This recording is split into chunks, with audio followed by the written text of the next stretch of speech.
I always borrow to invest. One of my favorite books that just came out with is called Fake. Fake money, fake teachers, fake assets. I use debt to invest. But to be able to do that, to go to here, to get rich, to do that, you've really got to have a lot of financial education. I don't recommend it, but it's the best way to get rich. The more debt we use, the less tax we pay. That is why I love real estate. I can use debt, pay no taxes, make a lot of money. So that's really what I teach. I don't recommend it, but for those of you who understand what's called an infinite return, it's the best way to get rich, but you have to have a lot of financial education. It's because there's 3 types of income. They'll never teach you this in school. The fake teachers will never. There's 3 types of income. Okay, number 1 type of income is earned income. That's earned income. It's when you work for money. It's earned. Mm-hmm. So that earned income shows up here. So these are the guys that pay tax. So when all the guys are screaming tax the rich. And then the second type of income is portfolio income. And portfolio income is from flipping houses, or you buy a stock for like $10, you sell it for $20. That's portfolio income. Okay. Passive income. Passive income is also known as cash flow. That's the name of our game, cash flow.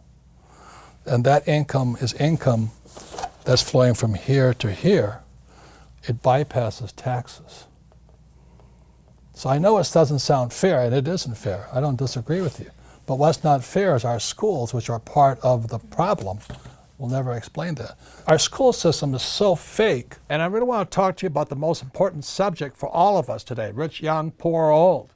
It's called financial education. And as you know, our school systems teach us nothing about money. Nothing. It's pathetic. You know, they have financial literacy courses today. Well, that's not financial education. You know, it's really pathetic.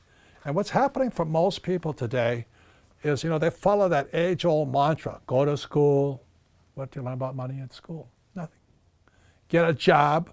Well, jobs are disappearing. Not only that, is that with artificial intelligence and G5 coming, more jobs are going to be wiped out. Plus, with driverless cars, more jobs are getting wiped out. So why would you go to school to get a job? And then work hard for money, but pay taxes. So the rich know how to use debt to get rich. And that's what I do, is where is your head? Yeah. And I know most millennials, they want a high-paying job. They want to be able to pay the rent, eat, and all this stuff. And then you dream of the big house, a nice car, and all that.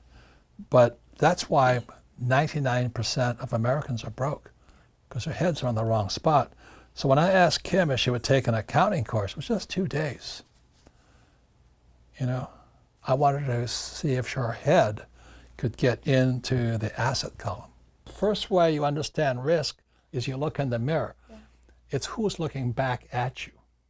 You're the risk, not the investment.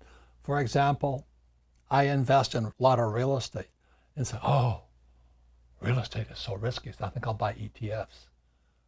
So you play it safe, but you'll learn more by investing in real estate, right? Because you'll make more mistakes. Yeah. So that's the difference there.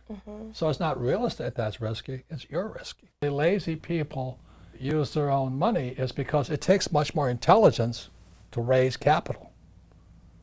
And so I've never been able, ever since my rich dad, as a little boy, my rich dad forbade me from ever saying, I can't afford it.